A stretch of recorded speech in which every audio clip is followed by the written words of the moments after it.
Навън е страшна жега, но все пак реших да изляза с Бебчо на разходка. Веднага щом напече, извадих чадъра, с който да предпазя Бебчо от слънцето. Но уви, задачата бе по-трудна, отколкото очаквах.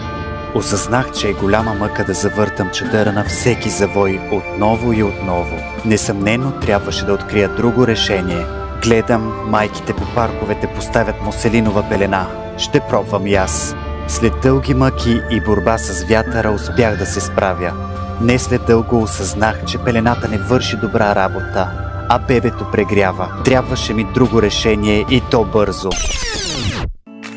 Не чакай решението да ти падне от небето, а се довери на нашите двулицеви седници с UV защита. Поставянето им става бързо и лесно, както на кожа за новородено, така и на седалката. Разгледай богатата палитра от десени на сайта ни moebebe.com и се подготви за лятото.